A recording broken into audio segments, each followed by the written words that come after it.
Hello, welcome to Wednesday at 1. It is, what time is it? 2:35. It's 2:35, which is the perfect time to do Wednesday at 1 part 2.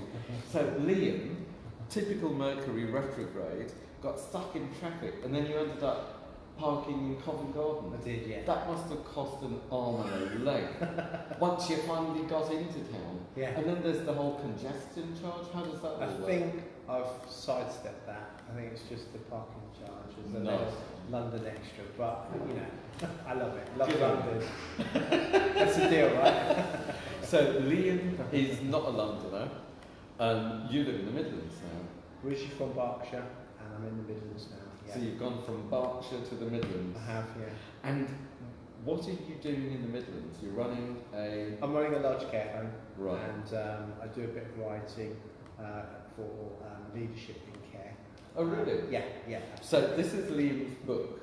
This is actually your second book. That's true. Because the first book is part of this book, and you've added a lot more. Yeah. So tell us what the book's about, and what you've added, and why it's useful, like who would enjoy it. Okay, perfect. So this is 4 years of writing from the first article.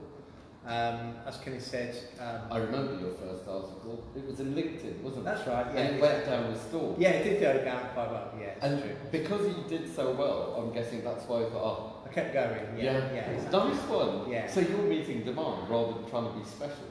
Yeah, that's Good true. for you. And more so as we go on. So yeah, I published the first book, which was 16 articles previously published on LinkedIn. Then I've had another 2 years material, but also your ideas build and grow, and also people give you feedback.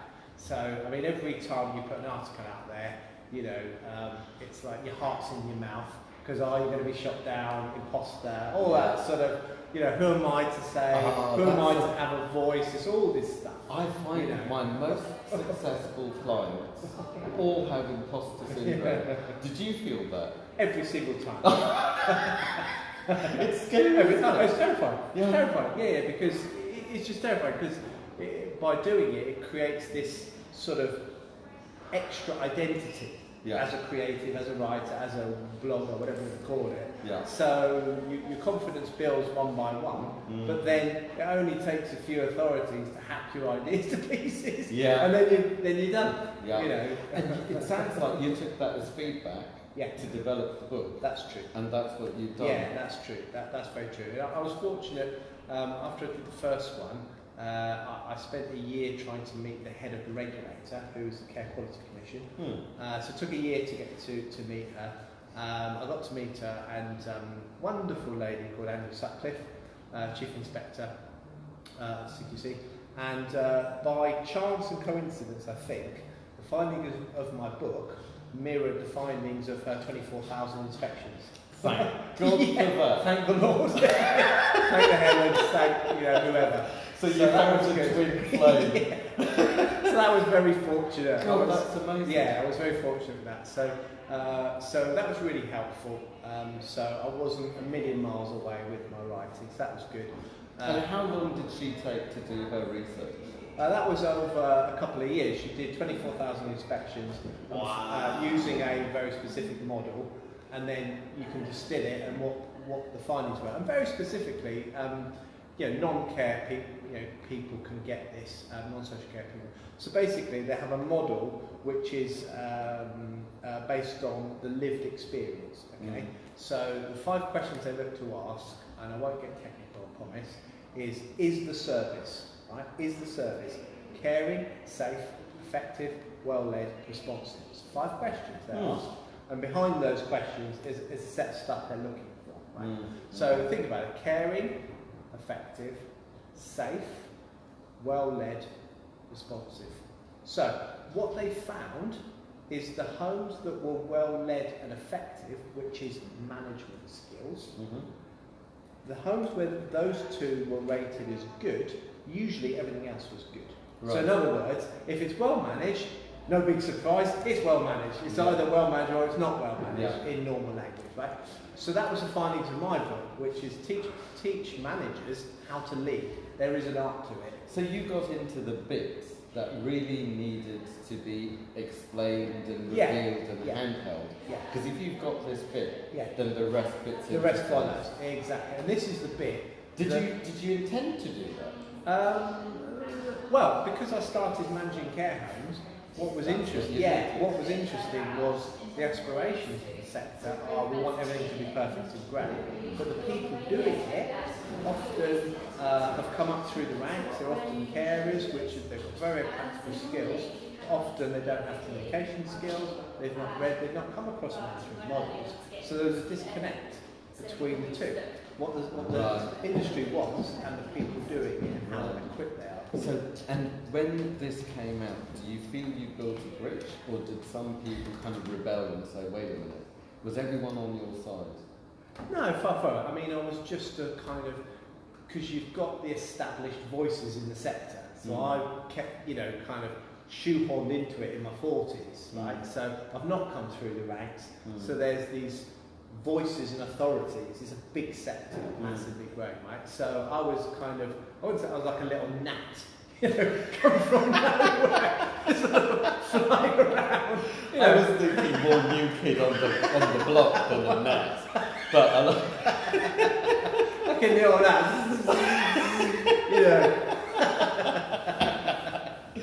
So that's what I thought. So you stung them? Yeah, well, because of that, well, who are you to say anything? Yeah. We're the established voices. We know how this is. We've brought up it, and this is how it is. So really, I was introducing the ideas of outside care. Right. Right. And you came in with fresh eyes, Totally. rather than indoctrinated. That's true. Yeah, that's true. That's handy. Yeah, that's true. But interestingly, as you said, I did get where I started to build my confidence was I found mid-level directors and CEOs. They affirmed my writing. They said, "You're bang on." Right. So that gave me confidence that I was actually onto something. I wasn't just spouting a lot of, Liam sense or nonsense. Yeah. Actually, I wasn't too far away. Yeah. So I've just kept going and persevering and kind of working it, seeing it as a kind of craft, as an art, trying to keep it pure, trying to keep it real, real in the sense of the meaning built inside, and then it's there for a while, and then if I get in that state of mind, I'm ready to express it. And sometimes those articles would sit with me for a year, because I'm trying to tease out the tricky bits. You've taken your time with this. I have, Yes, 4 years, Wow. 4 years. So many people, they think, okay, I have an idea, I've got a plan, I've got this, and I'll just bang it out. Yeah. But it sounds like you felt your way through and let things settle and evaluate, and when you're ready, then you simply shed it. Yeah, and I think I was inspired by, not trying to re-romp names of people I don't know, I will. But the point was, I was inspired by reading Steve Jobs' autobiography, actually. Obviously, a hugely complex man, but hugely gifted on some levels for sure. Marketing genius, that's extremely clear. But what inspired me about his story was very specifically that when he came to the quality aspect, he imposed his ideals on the product. So rather than just make it homogeneous, a commodity, and this is how it is, he insisted on certain curves to phone, all these very specific things. Yeah. And the engineer said, we can't engineer that. I don't care. I want it perfect. Yeah. So although it's cost me a lot of money, and it's taken an extraordinary amount of time, my idea was, if I put out very, very high quality, so one article of 600 words could take, it could literally take a year to tease the reasoning out. But if there is an audience for it at some point, when someone does get to read it, the strength of the thinking and the lucidness of the points are. Yeah. So I thought that's worth doing. So you've really given it time, space, and I have. That's what and fresh eyes. Yeah. And it sounds like, it might sound corny, it sounds like you care. It's not just work. Yeah, completely. Yeah, it gives a bit of space for that that part of myself that is a bit of a visionary and that wants to do something for the greater good. Because, you know, if you spend your time in care homes looking after vulnerable older people, you know, why wouldn't you want the whole governance to be better? Yeah. That they're better looked after. Why wouldn't you want that?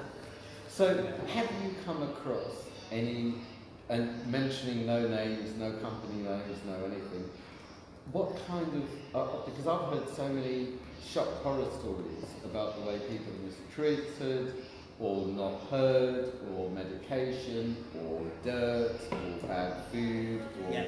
Have you come across any of these things? It's there. I mean, the media. I mean, what's not obvious in the media is an objective voice about social care, which is the gritty reality of it, and also the wonderfulness of it.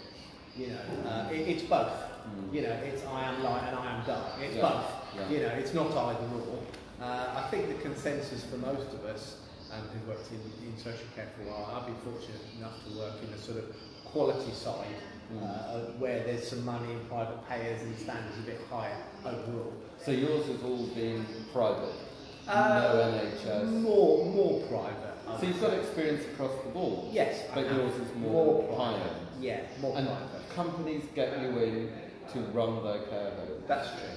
And when you come in, you find a certain way and then you gently or quickly change it? Or... Yeah, I mean, you know, first of all, there's an ethos. There's an ethos of what is that particular brand, you know, saying what good is. So they've got a blueprint, if you will. So you need to deliver that blueprint, and that's what's been sold as a brand. Right. So with my kind of marketing business hat on, you need to deliver what people have bought. Yeah. So at the higher end, it's quite aspirational. You're selling a lifestyle, which is partly a feeling. Yeah. You're selling the feeling of feeling good. Yeah. So you need to reinforce that with language, and you need to kind of, I mean, in one particular provider, we had these morning meetings, and they would kind of teach these skills about kind of focus on glass half full and using language and deflecting negativity, because you're not just getting a room or a property, you're buying into this and I'll be happy. Yeah, it's a lifestyle. Yeah. It's the next phase in life. Yeah. So that's quite interesting. You kind of go into psychology there. But on balance, social care is generally well run. What you do get is you do get the demographic of the area. So no big surprise if you put a care home in a rough area, right? You know, typically the carers will often come from within a mile, so it does kind of depend. And so I think the danger in care is people ill-suited for it, being employed there. And that sounds obvious, but it's actually a little bit more complex than it looks.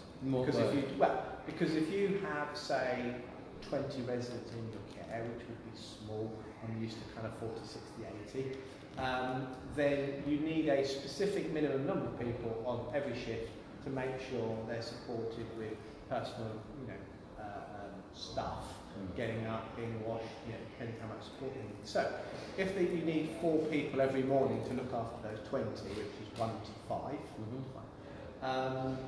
if you've got some vacant posts, whether vacant or not, you need 5 people today to help. You must have 5 people, otherwise people are left in their beds too long, or they don't get the support they need, they get uncomfortable, they need to access the toilet, they can't, it all gets very complicated. And traumatic, I'm sure. Yeah, very much so. And then you have to deal with the trauma, but they're not paying to be traumatized. Yeah. So it's got to be 5.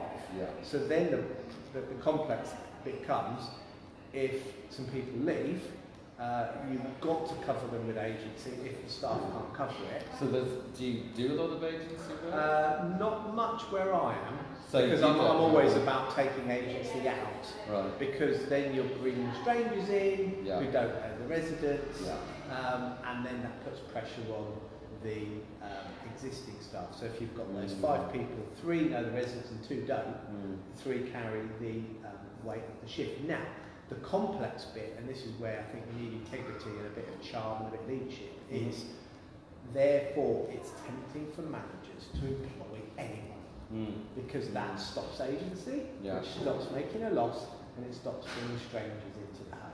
Yeah. But the problem is, if you don't have integrity, they lower the bar too much and they bring in people that are unsuitable or weak, or they leave people in. And this is the sin in social care.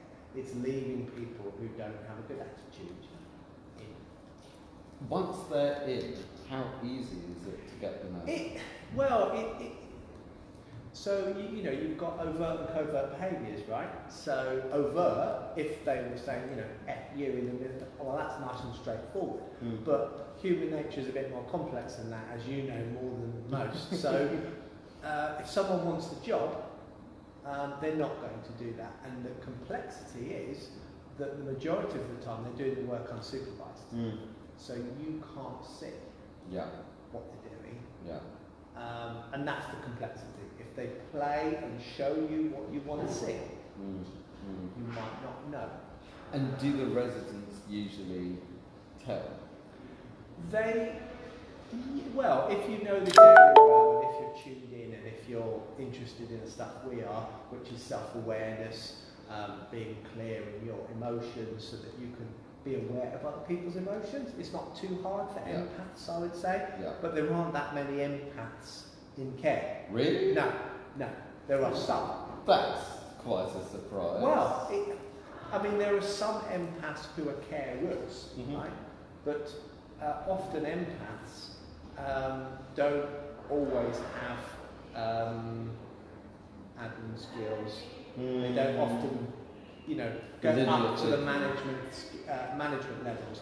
But oddly enough, they're really useful, which is kind of what my book alludes to indirectly. It's if you've got that compassion, get those other skills, because you'd be great in care. Because I would argue that empathy is the golden skill for care. Because if you can understand the residents, and you can understand their families, and you can understand your team, if you've got your toolkit and know how to use it, you've got a fighting chance.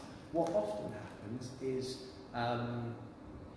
you'll get a lot of people in social care management who aren't empaths, but they're good with facts and figures. Because oddly enough, care is as much about that, because there's lots and lots of details relating to a specific person, and you need to track the numbers and track these things. So some people are good at that. So you do need a combination, but I think that in recruiting managers, it would be sensible to try and help the empaths kind of almost to positively advantage them, because they have the magic of being able to shift people's moods, the magic of really understanding what's going on with somebody.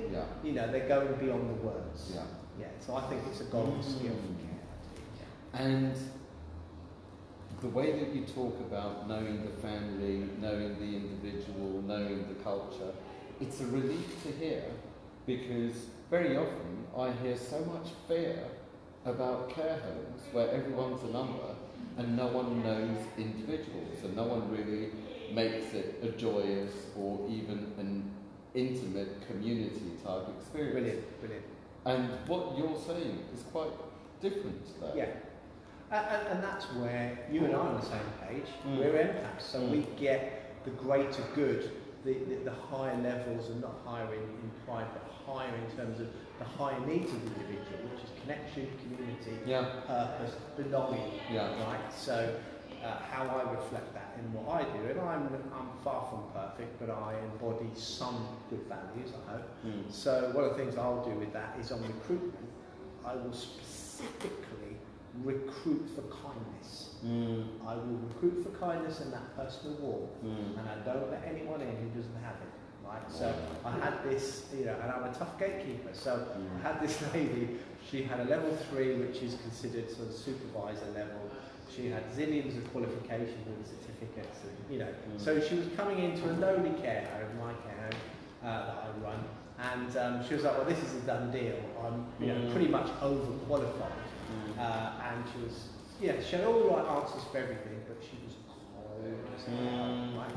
So I let her know. I said, "You weren't successful." She was absolutely appalled. She was appalled, and she wrote me back saying, I'm the nicest person ever. I'm really, really nice. Maybe it didn't come across, but I'm really, really. She was like, "Are you kidding me? I didn't get a job in a care home. Like, are you kidding me?" And I said, I was looking for a degree of interpersonal warmth. It didn't come across. Give us another chance. What about me as a person? I wasn't as explicit, so I didn't want to be offensive. But what I think, I had an hour with you. I know who you are. Yeah. I felt your presence. I had you for an hour. So no. So I don't care if I've got agency. No, you're not coming in. Definitely not. And what about? And that's rare, I think. Yeah, hats off, because that's care. Yeah. Rather than ticking boxes and playing safe. Yeah. So, do you ever get into a care home and half the staff are just not right? Yeah. And you need to clean it up? Not half, but what often happens is you get cliques, but they revolve around some dominant characters. What they do is essentially they infect the culture of the home. I wrote about this, a little bit of tongue-in-cheek, a little bit of humour, but I wrote about this, the greatest risk in your care home today, and then how do you manage it? And basically the greatest risk is, in my view, staff with bad attitude. Yeah. Because they kill what you're trying to do. Because like you said, actually a lovely community to live in would be where there's good feelings, where there's trust, where there's openness, where there's a degree of transparency, where there's safe boundaries, where we're good, we're together, but we can be apart. All of that stuff is in there, right? So you can do that and you can get your staff to trust you, but then if you've got a small number of people saying, don't believe what that twat says, who does he think he is? He sits in his office, there's all these chestnuts, it's just, so they just keep niggling away, and what they're trying to say is, God is dead, don't believe in anything, you can't trust anything and anyone, and that is a reality if you embrace it, right? So you then get these two kind of opposing forces, but it's very subtle. That's the reality. So you'll often find that, and I'm very fortunate with the sort of quirky way I am, that I can detect these things, and I can notice these things. And I don't go after people because that's not ethical.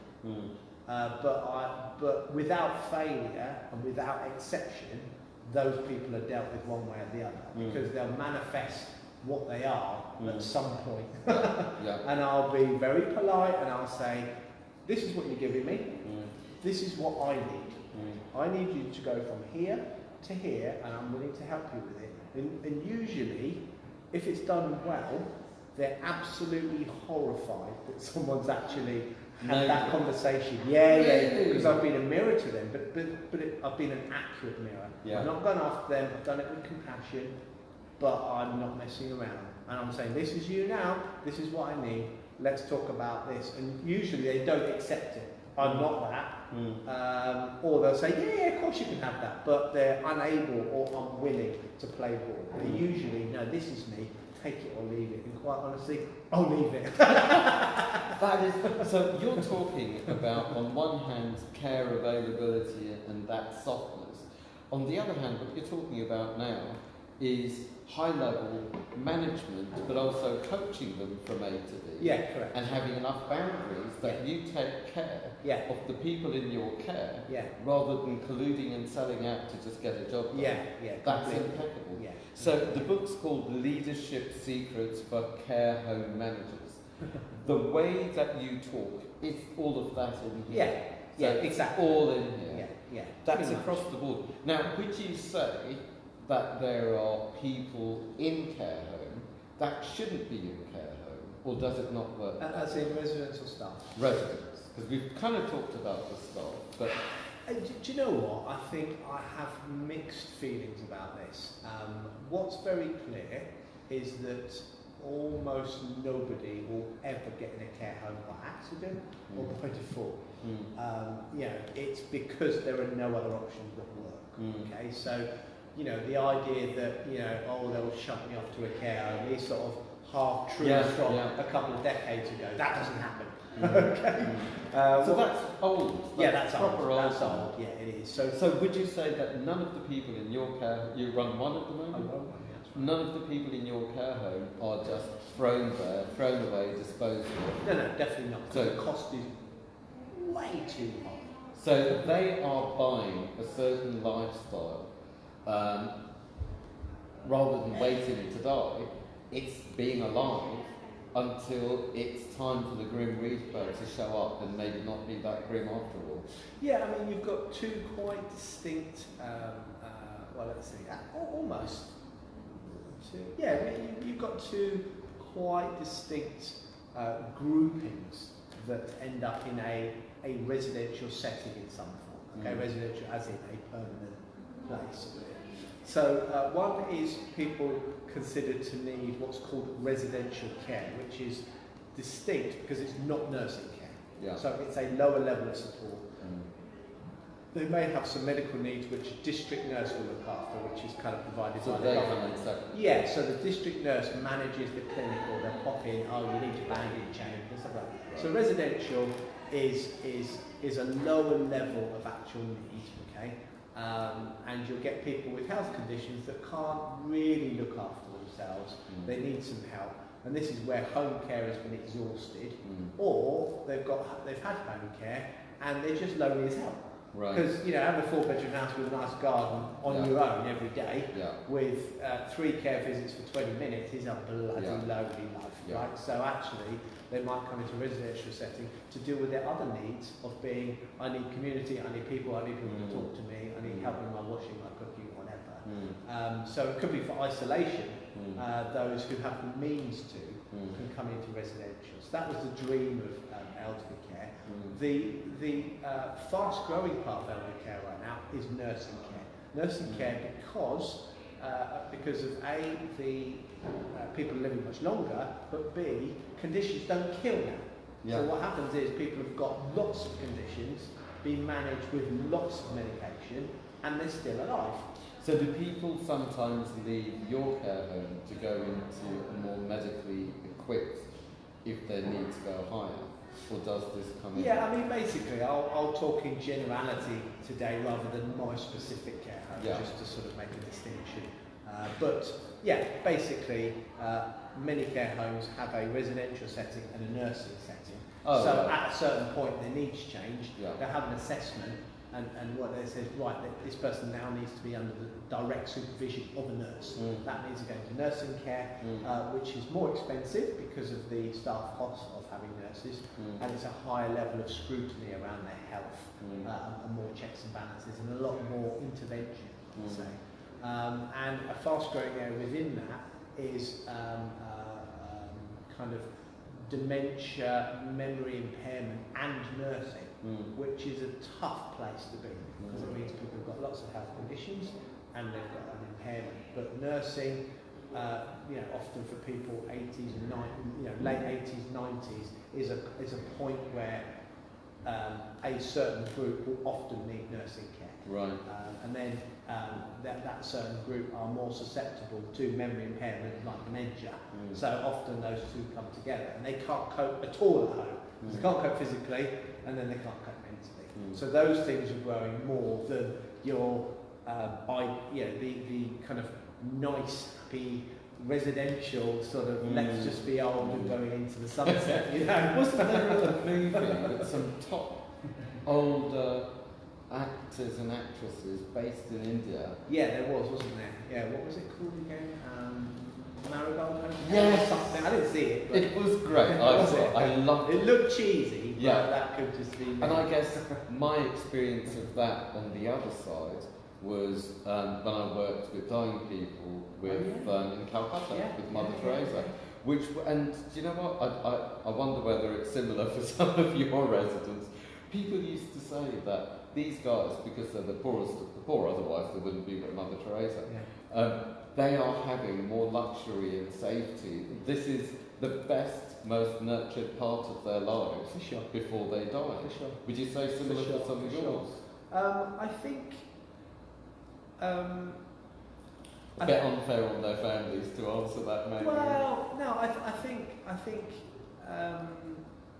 to go back to answer it, to go back to your original question about kind of should people be in care homes, for example, or in senior living communities in one way or another.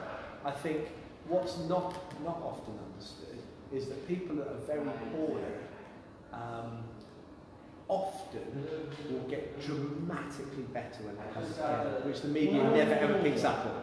I've never heard that. Yeah, exactly, you wouldn't. Because, alright, so here you go, right? So you've got someone with multiple health conditions, often suffering from depression because they've been isolated, their kids have gone over there, and their life partner's gone, and you know, what is there to value in life? They might have money, but just a bit sad. Yeah. You know, not much meaning, not much purpose. Money doesn't buy community. No, definitely not. No. So oftentimes there could be a period where they subtly neglect themselves. Yeah. It could be because they're not strong enough to make a nice meal, or they just don't feel like it because, you know, cooking a nice meal on your own is boring. Yeah.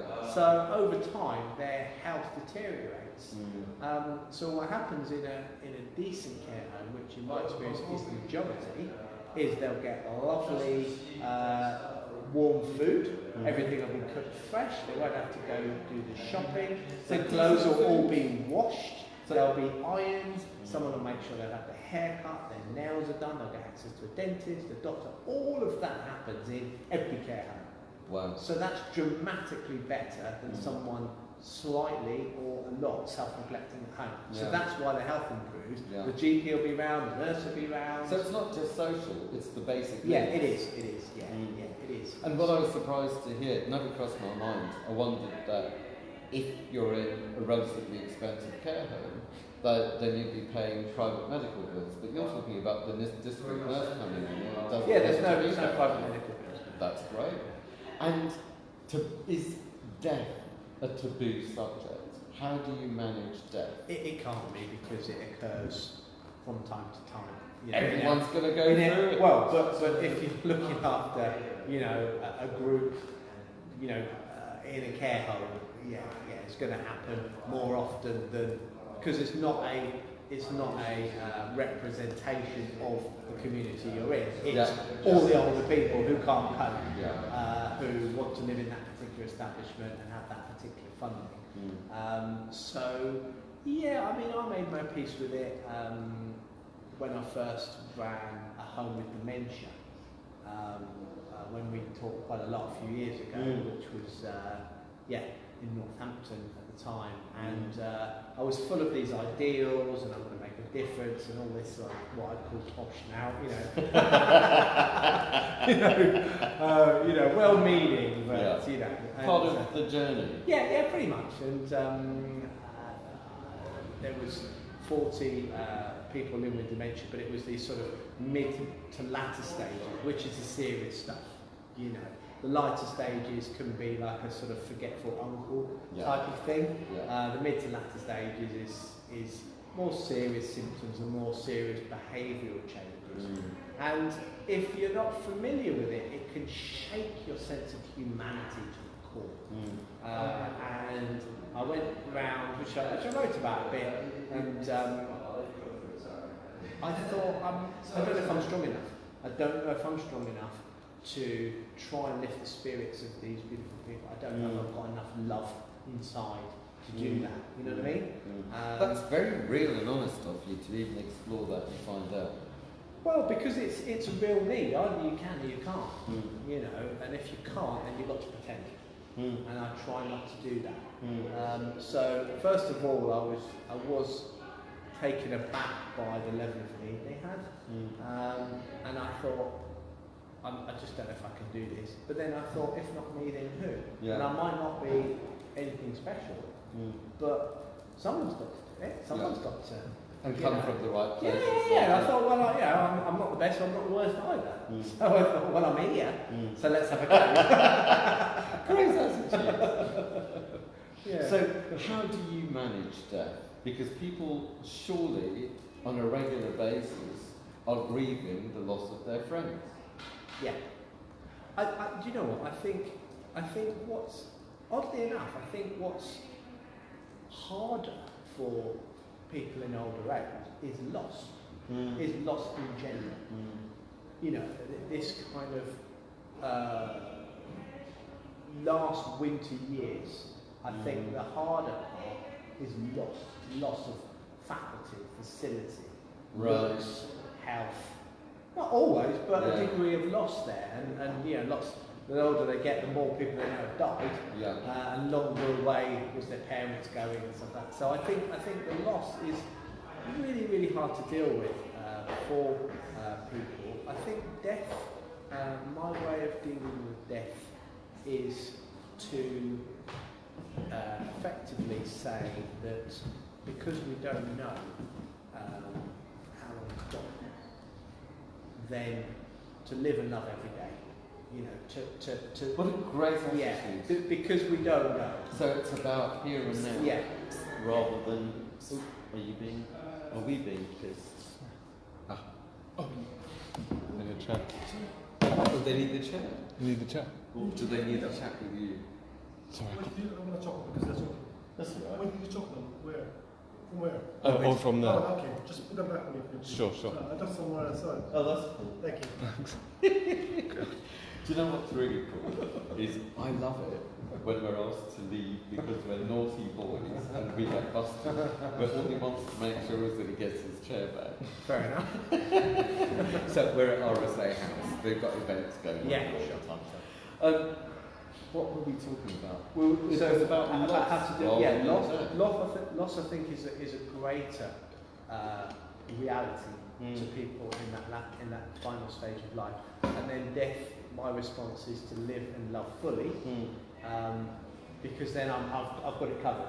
I haven't got to be. Oh my God, I've only got a year left, or I should bring Kenny, or I should. No. So your thing is while these people are in your care, you are allowing them to be present and connected and as alive and as loving here and now.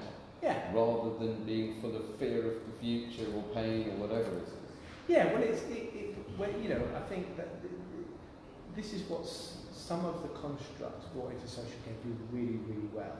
It's allowing people to be authentically themselves. Yeah. So, you know, some people that might mean loving, and some people it might be crabby.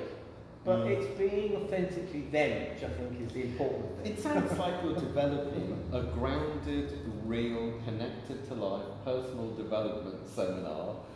Oh my God! Because it's about being present and connected. Yeah, completely. It's about being authentic. Yeah. It's about being real. It's about acceptance. Yeah. It's about all the good things. Yeah. Without having to go around wearing like hippie clothes saying love and light.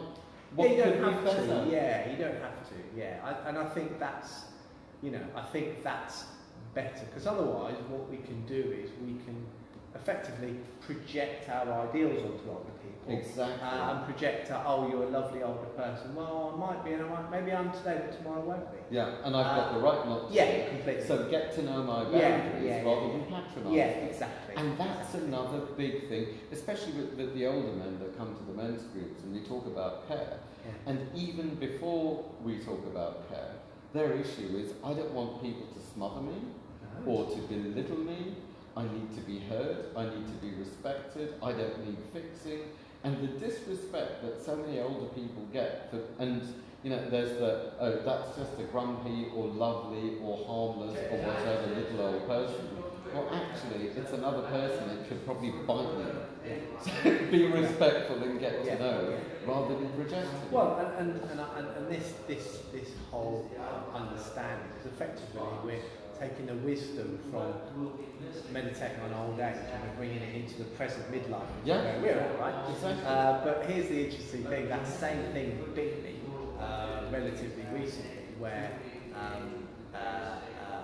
had a tenant in my house, which was all above board and all that sort of thing.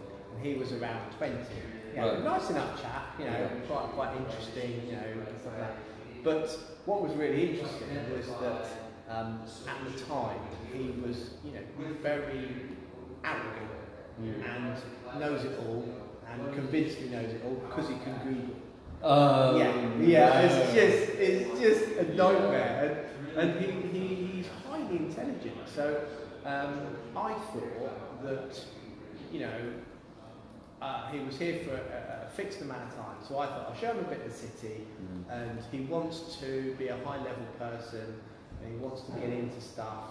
So I thought, not I was going to mentor him, but I could give him a few little gems, a few little experiences, or a few little things. So I thought, I'll do that for him. He's a younger man, that could be me. Wouldn't it be nice if someone helped a little bit? Yeah. But I got really, really different back. So what I got back was, I know it all, don't talk to me, I know more than you.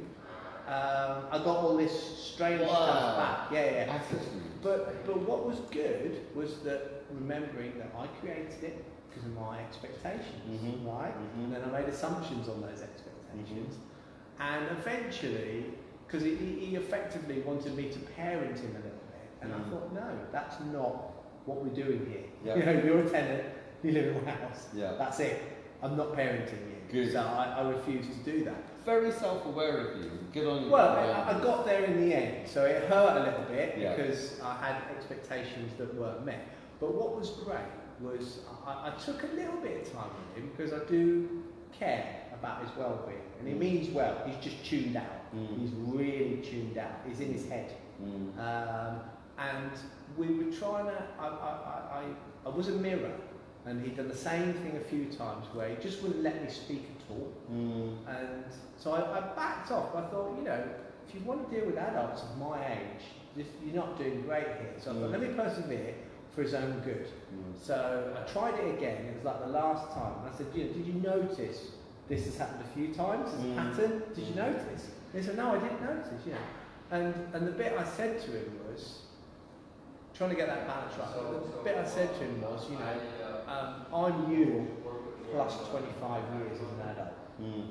So because he was talking to me like I'm his age. Yeah. Well, you know, the earth might be flat, it might be round, it might be this, it might be that. Nothing's really fixed or serious. Let's just thrash out our opinions. There is no truth. There's nothing established. Let's just argue it out. But I said, I'm 46.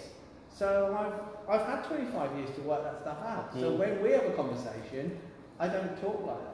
And I expect you to not follow what I say, but have respect for what I'm saying. Yeah. Because I'm you plus 25 years. Yeah. So that was rich for me, because I'm then dealing with the elderly, and it's like, they're me, plus another 40. Wow. So it goes full circle. So They've done everything multiple times. They've seen everything multiple times. And just because they don't know how to use the remote control doesn't mean they're stupid. Yeah. Quite the opposite. Yeah, quite. I wonder who You've got can to see. remember that. Yeah. And would you? This is a by the way. How do men age and how do women age? Because I've got a fantasy that men become softer and more available and get more in touch with their feminine sides, and women, I wonder whether they get more masculine, sharper, and they can, there's the whole crone thing where she can see through the bullshit with what's really going on with individuals and situations. And maybe it would be fairer to say the masculine and the feminine rather than men and women.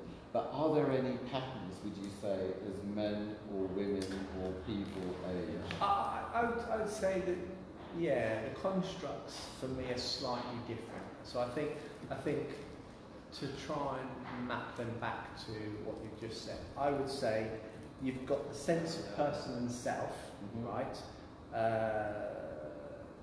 That person evolves and matures up to a certain point in old age, right? And there's a point where their level of physical and mental decline means they kind of retract as that person. So they can become that full person at 40 something, or whatever it is. They can develop, that person can develop and evolve, but as they're going to certain points, physically and mentally, they're starting to lose some of that. So there's a certain point where the totality of the person you know as yourself, it kind of stops. There's a point where physical decline kicks in. So you're managing so many conditions. You've got time to think about abstract ideas. You've got, well, my bloody bladder's hurting me, and I'm worried about wetting the pad. Life comes down from that to that, you Yeah. know, or I can't swallow, or Yeah. all these health conditions are kicking in. So suddenly your attention shifted. So I think in terms of personhood, I think so you've got from when you're aware of yourself to when you're still in pretty much full capacity, which my dad is, you know, he's in the 80s, and he's still the same person. His memory is starting to shrink, but when it's clear in his mind, he's still that full person, but his memories are starting to shrink. But in respect of whether men get softer or likewise, I think the bit I picked up from going into my later 40s is this sense of you know. So it's total acceptance and getting on with it. It's not so much about what people think. So I think that's the older age piece. I really don't give a fuck. Yeah. But I remember that at 40, something initially changed for me, and that was acceptance. So I don't it care probably gets what you better think. and better. But I think so I think that's there's this sense of this is who I am. Whether male or female, this really is who I am. And I really don't care for the man. I don't care who you are. I really don't care. So I think that's good. But I think in a community setting, then people then have to behave again. Yeah. You know, they have to put on various masks, which might be I'm a nice old lady or whatever, because that person's got power to make sure you've got your food and you know, you've got whatever. Yeah. So you know, inevitably, people have to put in some new boundaries, don't they? But as to whether men, I mean, the main thing about old age is that men don't last as long as women. That's the main thing. So in your care homes, etc., there aren't many men. That's the main thing. Absolutely. Because Do people fall in love in care homes? It can happen. How lovely. It can happen. So the place where it's easier to chat up women and have another chance is in a care home because there are far less good men. Not that I'm saying move into a care home. This all sounds a bit inappropriate, and I don't use that word lightly. Just asking.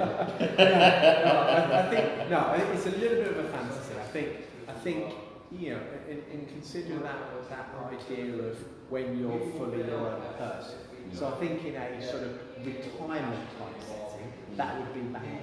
Right. People have got their capability, their capacity, mentally and physically to some degree, and they've got time. So I think that fits there. With nursing, often even people who don't have a diagnosis, often they've got an impairment, which is why they're in care homes. Yeah. So they're unaware of things. Yeah. So it would be harder for them to actually get into a... So it's not that marigold hotel or whatever it's Probably not. Right. But I think, there's because always... they need care. They're not 100% fit. Inevitably.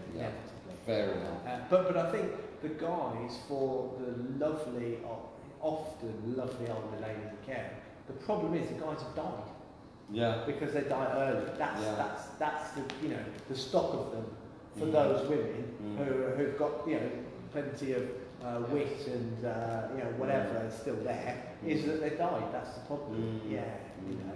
Because they live longer.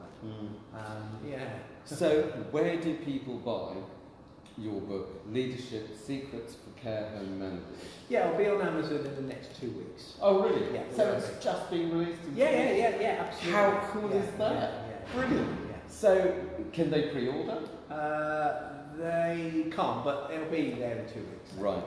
And apart from care home managers, who else should read the book? I think it's useful if you want to get into healthcare and understand values-based management. Anyone who wants to understand values-based management, anyone who wants to understand how to get stuff done through managing people. Because what I'm advocating here is not magic, but it's not coercion either. It's about integrity. It's about listening. It's about being a decent human being, balanced with you need to get your stuff done. And oddly enough, those approaches are fairly rare in management, and they do work. They do work because we all want to be treated well. We all want to be treated with respect. We all want to feel that our opinions matter. and that will be treated fairly. So it does work. So yeah. I seriously respect you having this conversation where you're coming from, not just from your heart, but also clearly the skills, the boundaries, the business sense, the management ability, stuff like that. It's a relief to be speaking about what are often to be subjects, what happens in care homes, and should people feel guilty or proud of themselves. But also, you as an individual, because we met a long time ago. Yeah, sure enough. How long ago was it? Maybe 6 years ago now. Is it? I would have thought, yeah. Is that all? 2012. Maybe 7 years ago, 6 or 7 years ago, yeah. And you were a mensch then. You were a damn good bloke. But in 6 years, the ways that you've shifted and grown and changed and become more and more accomplished and blossomed in your own life is just brilliant. Thank you. Yeah, absolutely brilliant. And I mean, the thing is, part of that relates to the group work we did. Part of that relates to the one-to-one work we did, because you gave me alternative ways of looking at things. Right. You liberated me from the more pessimistic victimhood type interpretations of things. Right. And you showed me that you can take exactly the set of same things, and here's a completely different view of exactly the same thing. And that was liberating. Brilliant. So you helped me to get out of those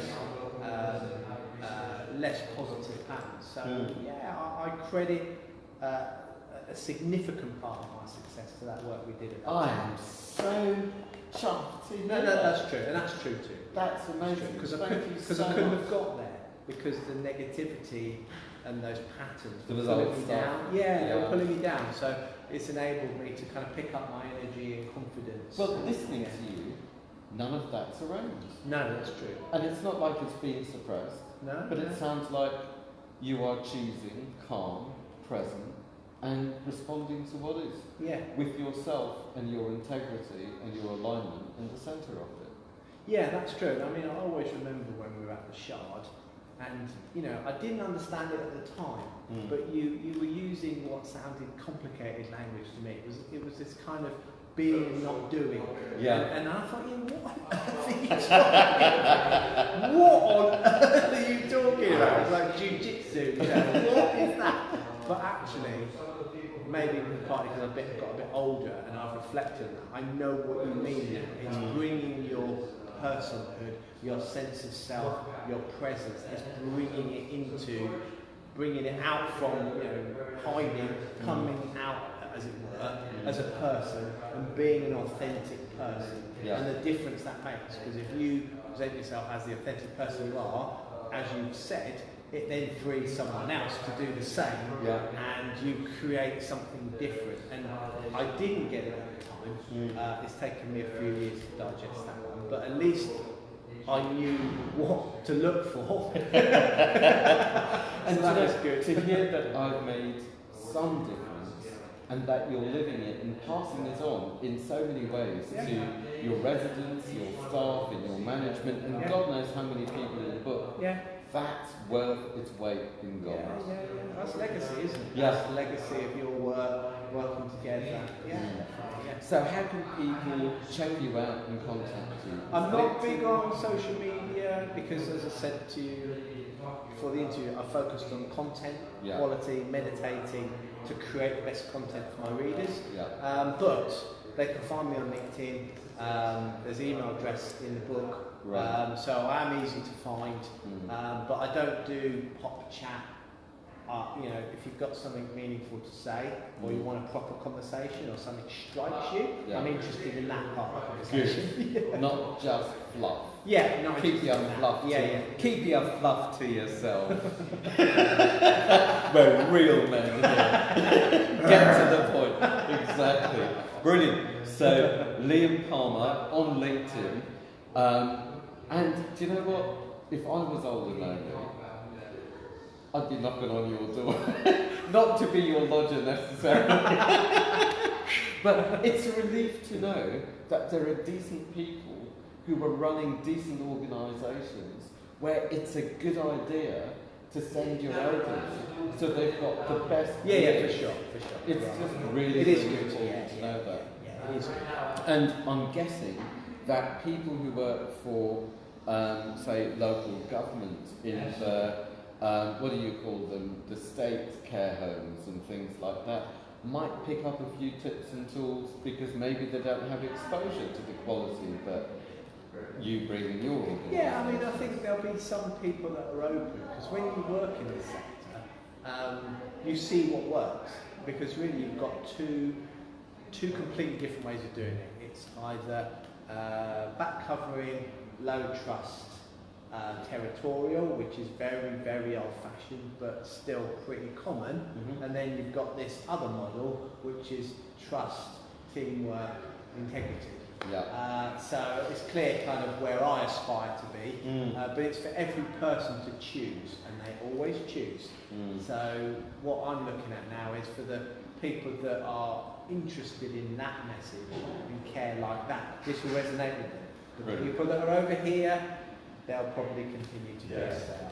Yeah. You never know who might read this and think, actually, there's hope for me to turn around.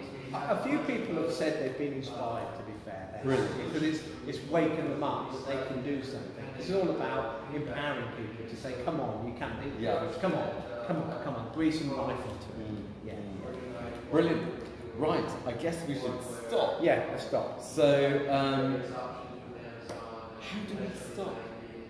Well, we'll continue, but we'll just stop this part. But there's got to be some, so I was going to say happy ending, that's the wrong term. Well, it is a happy ending. Why not? It's a very happy ending. For sure. So take care of yourself, of your elderly, within your community, of your basic needs, and don't be scared to look for help. That's a fantastic message. Yeah. Brilliant. Don't be scared of social care. There's so much good there. There really is. Cool.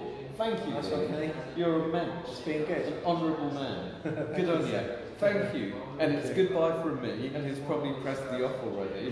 You're too young to remember the 2 volleys, aren't you? No, just about. Oh, so it's goodbye from me. It's goodbye from him. No, yes, you did it right. Brilliant. Cool. Catch you next time.